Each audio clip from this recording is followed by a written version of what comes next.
Shalom, salam podcast Eksposisi M116. Kita akan belajar tentang perjanjian lama dan perjanjian baru. Apa perbedaan? Apakah perjanjian baru lebih penting dari perjanjian lama? Meskipun Alkitab adalah kitab yang terpadu, ada perbedaan antara perjanjian lama dan perjanjian baru dalam banyak hal. Keduanya saling melengkapi. Perjanjian lama bersifat mendasar, perjanjian baru dibangun di atas dasar itu dengan wahyu lebih lanjut dari Allah. Perjanjian lama menetapkan asas-asas yang dipandang sebagai ilustrasi kebenaran perjanjian baru. Perjanjian lama memuat banyak nubuat yang digenapi dalam perjanjian baru. Perjanjian lama menyediakan sejarah suatu umat. Fokus perjanjian baru adalah pada pribadi. Perjanjian lama menunjukkan murka Allah terhadap dosa dengan sekilas kasih karunia-Nya. Perjanjian baru menunjukkan kasih karunia Allah terhadap orang-orang berdosa dengan sekilas murkanya. Perjanjian lama menubuatkan seorang Mesias, lihat Yesaya 53. Dan perjanjian baru menyingkapkan siapa Mesias itu, Yohanes 4 ayat 25 sampai ke 26. Perjanjian lama mencatat pemberian hukum Allah, dan perjanjian baru menunjukkan bagaimana Yesus sang Mesias menggenapi hukum itu. Matius 5:17, Ibrani 10 ayat yang ke-9. Dalam perjanjian lama urusan Allah terutama dengan umat pilihannya, orang-orang Yahudi. Dalam perjanjian baru urusan Allah terutama dengan gerejanya, Matius 16 ayat 18. Berkat-berkat jasmani yang dijanjikan di dalam perjanjian lama, Ulangan 29 ayat ke-9, memberi jalan kepada berkat-berkat rohani di bawah perjanjian baru, Efesus 1 ayat yang ke-3.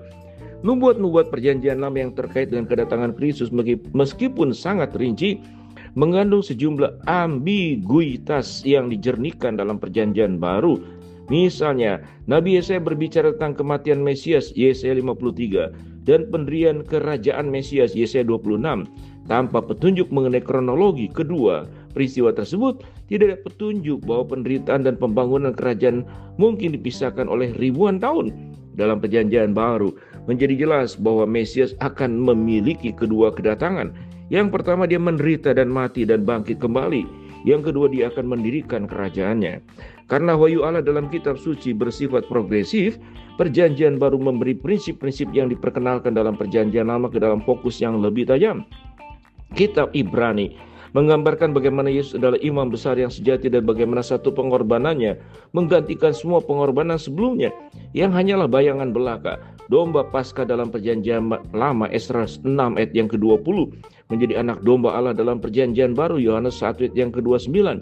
Perjanjian lama memberikan hukum, perjanjian baru menjelaskan bahwa hukum Taurat dimaksudkan untuk menunjuk kepada manusia kebutuhan mereka akan keselamatan dan tidak pernah dimaksudkan sebagai sarana keselamatan, Roma 3 ayat yang ke-19. Perjanjian lama melihat surga hilang bagi Adam. Perjanjian baru menunjukkan bagaimana surga diperoleh kembali melalui Adam yang kedua, yaitu Kristus. Perjanjian lama menyatakan bahwa manusia terpisah dari Tuhan melalui dosa, Kejadian 3. Dan perjanjian baru menyatakan bahwa manusia dapat dipulihkan hubungannya dengan Tuhan, Roma 3 sampai dengan ke-6. Perjanjian lama meramalkan kehidupan Mesias. Injil mencatat kehidupan Yesus dan surat-surat menafsirkan kehidupannya dan bagaimana kita harus menanggapi semua yang telah Dia lakukan. Singkatnya, perjanjian lama meletakkan dasar bagi kedatangan Mesias yang akan mengorbankan dirinya untuk dosa-dosa dunia. 1 Yohanes 2 ayat kedua. Perjanjian baru mencatat pelayanan Yesus Kristus dan kemudian melihat kembali apa yang dilakukan dan bagaimana kita harus menanggapinya. Kedua perjanjian itu menyatakan Allah yang sama, kudus, penuh belas kasihan dan benar, yang mengutuk dosa, tetapi ingin menyelamatkan orang berdosa melalui kurban penebusan. Dan kedua perjanjian tersebut, Allah menyatakan dirinya kepada kita dan menunjukkan kepada kita bagaimana kita harus datang kepadanya melalui iman. Kejadian 15 ayat yang ke-6, Efesus 2 ayat yang ke-8. Demikianlah, jadi perjanjian baru dan perjanjian lama sama-sama penting. Karena itu seperti koin uang, dua sisi, dua-duanya dibutuhkan. Shalom, salam podcast Eksposisi M116.